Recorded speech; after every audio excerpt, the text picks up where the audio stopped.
Here we have a used 2011 Toyota Prius.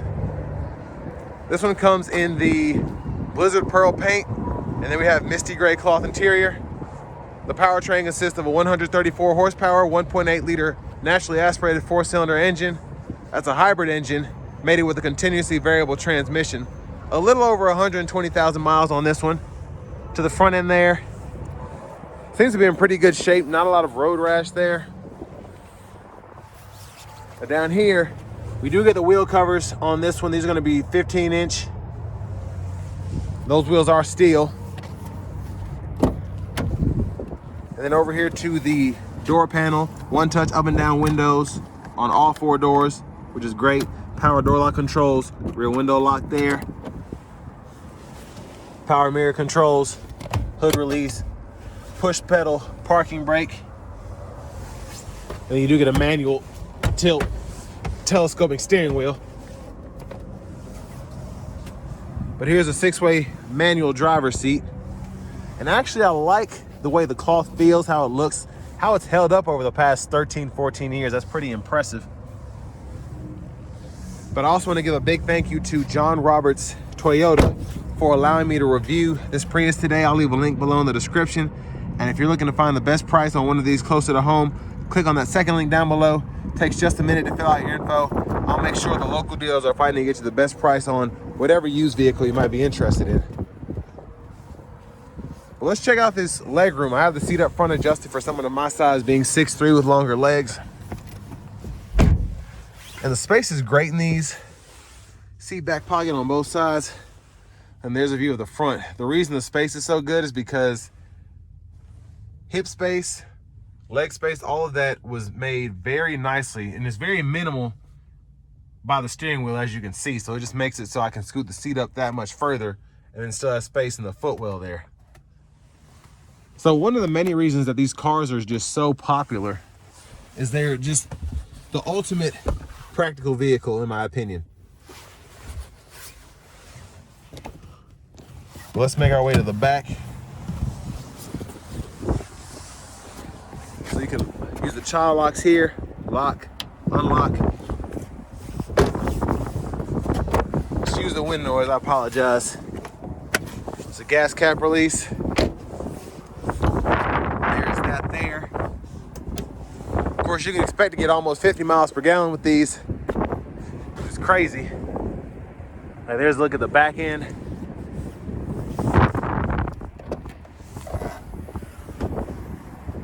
Pretty good trunk space. You do have the cargo shade if you want to use that retracts back and forth. And underneath here, that's locked, unlocked there, unlocked there. You have a little storage area here.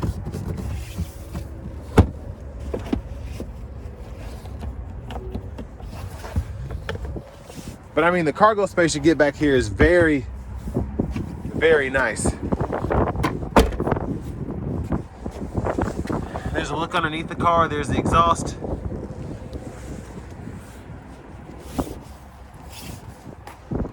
And then to the rear passenger seat, you can click this in, pull, and that'll fold flat when the seat up front is up far enough, and then pretty easy to lock it back into place. And your anchors are back here. And then your tethers, I believe, are on the back of the seat right there, yeah.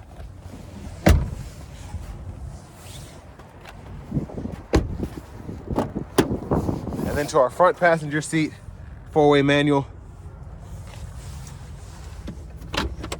Bottom glove compartment there.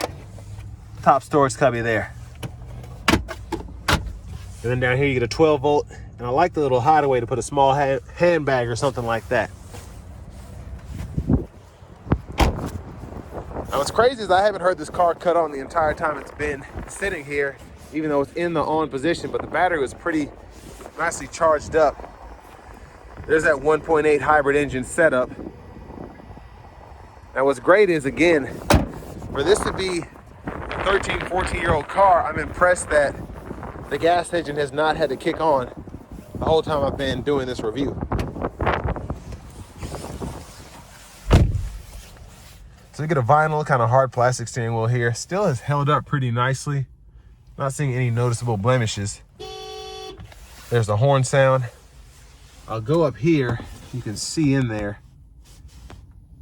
So that is where your typical gauge cluster is. You can see how fast you're going, the fuel meter, miles per gallon you're getting, the shifter, and then I can change what's over here on the display if I so choose. So it's pretty neat how you're able to do everything there. There's really a lot for what it is. So you can go in here and actually fool with the settings, clock, language, etc. But to the radio, cut this on or off there. Volume can be adjusted here. CD drive, tune knob, click here, you can adjust your bass and all of that. And then you have FM, aux input, satellite, AM. And then down here, you have your single zone automatic climate control. So you can adjust that there. And when I turn the HVAC on, you might have been able to hear the engine start back up. Now over here we have our drive mode, so eco, power, and then the EV mode. And then for the shifter, drive there, you can reverse, and then neutral there, P for park. Hazards are here. Bottle holders there, get another bottle holder here. Storage compartment, you can fold that up. The aux inputs down there, as well as a 12 volt. There's a look at the back seat from up here. There are your lights, sunglasses holder. And then vanity mirrors here. Now back to the steering wheel itself. Blinkers are here, high beams. And then over here you have your intermittent wiper control. So one time off, intermittent low, high. You can adjust that intermittent frequency here. And then your rear wiper is right there. And you just pull up for that front wiper fluid. And then you can hold that way or that way for the rear wiper fluid. Now volume can be adjusted from the steering wheel as well. Track list and radio station presets here. And then over here we can adjust the temperature or use the trip and display meter on the fly there, which is pretty neat. Push button starts right here. And then for the cruise, you can turn that on or off by adjusting that. Then you can set the speed, cancel. Finally, here's the key fob.